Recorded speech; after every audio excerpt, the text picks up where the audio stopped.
Hey there, welcome back to my kitchen. I hope you are all having a wonderful week so far. Today I have 3 really great recipes to share with you. We really love all 3 of these and I think you are going to love them as well. Let's go ahead and get started and I will show you exactly what to do for these 3 recipes.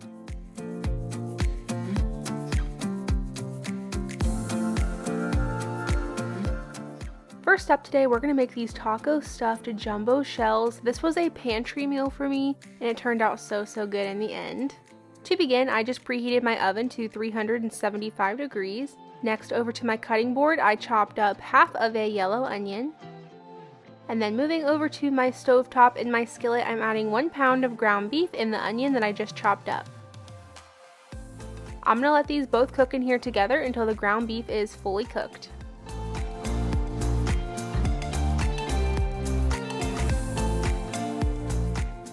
While the ground beef was cooking, I did go ahead and start these jumbo shells back here in this pot of boiling water.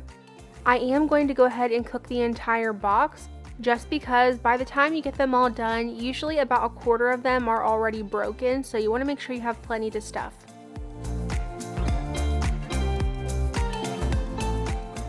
Be sure to drain out any grease if needed, and then I'm adding in 1 can of diced tomatoes with green chili and about 1 packet of taco seasoning.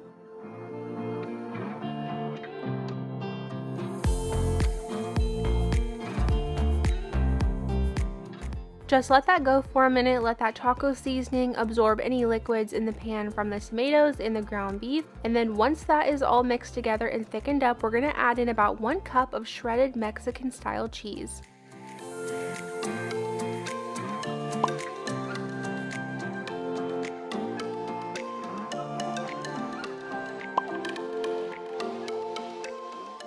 I'm just going to mix that together really well, make sure the cheese is melting throughout nicely, and then I'm just going to add a lid on this until my noodles are done.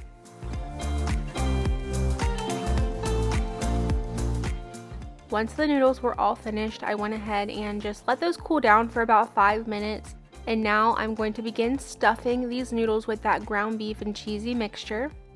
You will need a 9x13 casserole dish or similar, and you will just fill up this casserole dish until you either run out of noodles or run out of filling.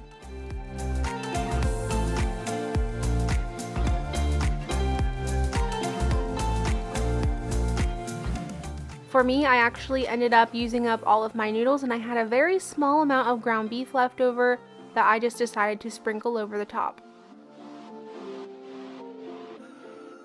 Now, like I said, this is a pantry meal for me. I was using what I had on hand. So basically you could really top these noodles with any type of sauce that you want, enchilada sauce, salsa, cheese, whatever it may be, use it. I had some Rico's nacho cheese left over in my refrigerator, so I decided to go ahead and add that cheese on top of there. I honestly feel like you cannot go wrong with nacho cheese. And then over top of the cheese, I'm also adding just a little bit of salsa. I believe this was a mild or medium salsa. And I added about a half a cup on there and just smooth that over top.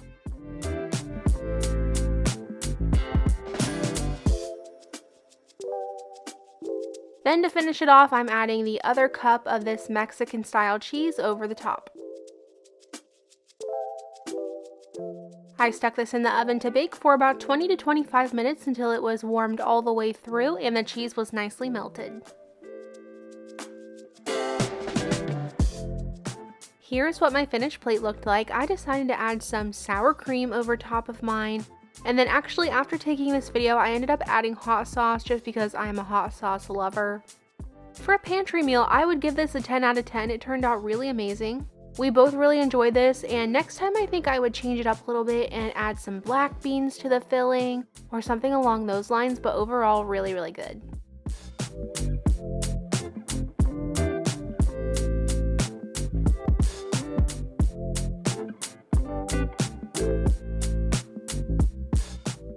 Next up, we're making one of our favorites, but this favorite is so simple. These chicken chipotle thighs are the easiest things ever. To begin, I have 4 chicken thighs here that I went ahead and just trimmed off all the extra fat and laid them out on my cutting board. Next, I'm taking this Dano's Chipotle seasoning and I'm going to heavily cover both sides of these chicken thighs with this seasoning.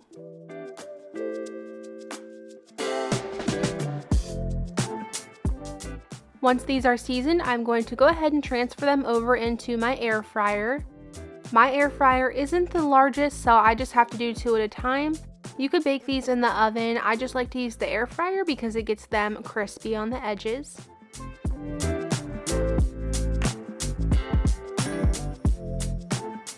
I'm going to cook these on 375 for about 10 minutes, flipping halfway through.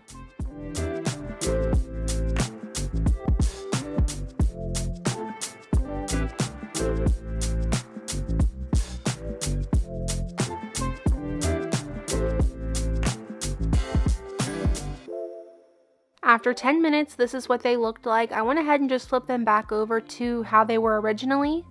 And now I'm going to add 1 slice of pepper jack cheese over top of each one.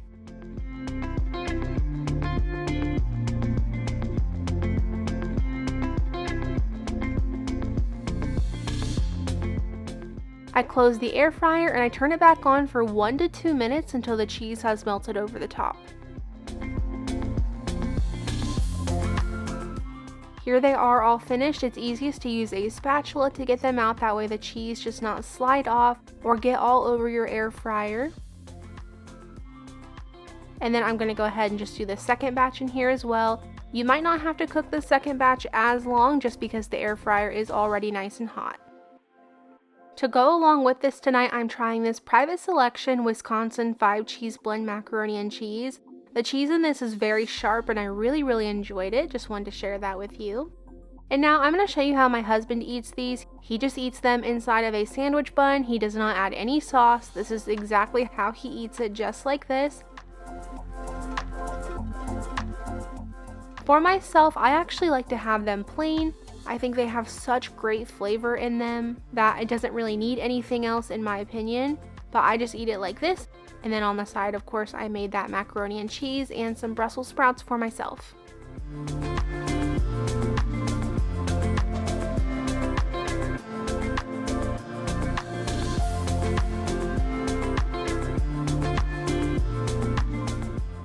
And now we're gonna make this honey garlic chicken over rice. So I'm gonna go ahead and just take 2 chicken breasts. These are still partially frozen, but let me tell you, it is much easier to cut chicken when it is a little bit frozen because it doesn't slide around as much. You will just cut both of these chicken breasts up into bite-sized pieces.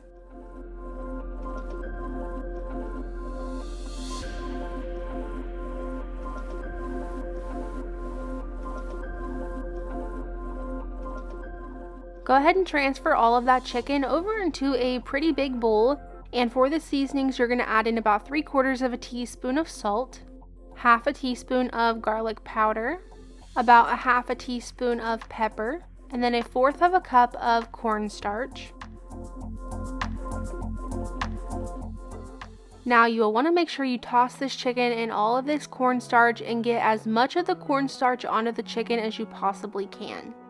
Try not to leave any cornstarch just loose in the bottom of your bowl.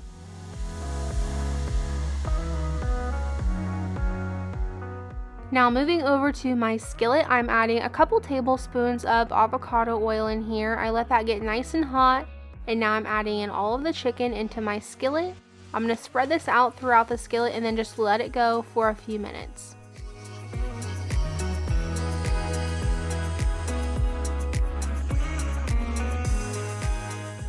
The cornstarch is going to give this chicken a nice light crust and also going to help it get nice and browned up.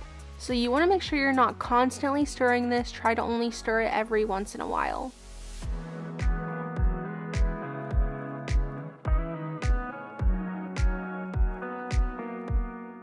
Once my chicken was cooked all the way through, I added in 1/2 stick of unsalted butter, 1 tablespoon of minced garlic, and then the juice of 1/2 lemon. You will also be needing about 1/3 cup of honey.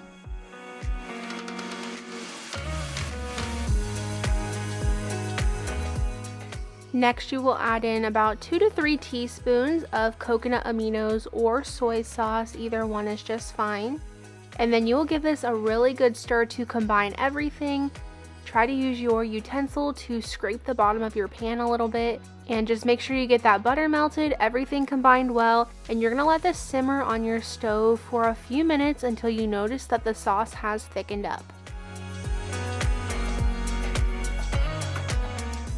Here's what my plate looked like in the end. I just like to make some white rice to go along with this. Also, the Knorr butter and herb rice is really great to make and eat with this too. I also made some steamed broccoli on the side. I think they all three pair very nicely together. However, if you are somebody who likes to have a lot of sauce, I would double the ingredients for the sauce. So everything I did after cooking the chicken, but overall, this is one of my favorite meals and it's definitely been a long time since I made it. Thank you guys so much for watching today. I hope you enjoyed these recipes and found something that looks good to you. Don't forget to leave me a flower down in the comments below to let me know that you made it all the way to the end, and I will see you back here next time. Bye!